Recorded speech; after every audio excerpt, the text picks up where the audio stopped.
Well, first, an NBC Bay Area investigative unit exposed the story, and now a watchdog group is on the case. Prompted by our report, this watchdog group is launching a formal investigation into a financial conflict of interest by a top staffer at a state agency. Investigative reporter Vicky Nguyen joins us now with the details. Vicky.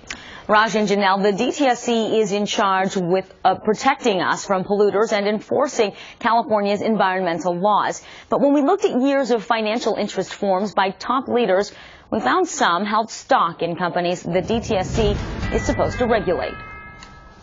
It's really important that our public officials are working only on behalf of the public, not on their own interests. Gary Winnick runs the enforcement division of the Fair Political Practices Commission, an independent state watchdog group. It's our job to make sure that campaign and governmental ethics are followed by public officials all over the state. Winnick says the commission is now investigating Deputy Director Odette Madriago after the investigative unit revealed she held stock in several businesses regulated by the DTSC.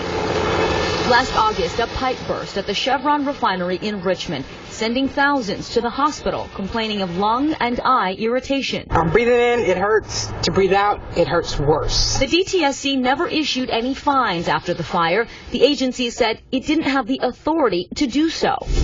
But we found during that time, Madriago held stock in Chevron in amounts up to $100,000. In fact, records show she's held shares for at least 7 years. I wonder whether or not that's not a reason that this department has not been very aggressive in regulating refineries.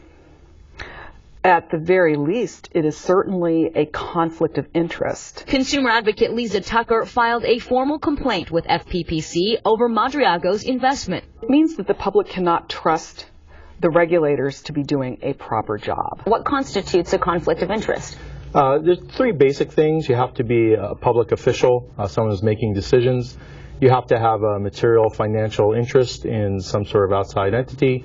And then you have to make or participate in a decision related to that interest. We are very willing to take a look at ourselves, ask the hard questions, and find a better way, if there is one, to do our job.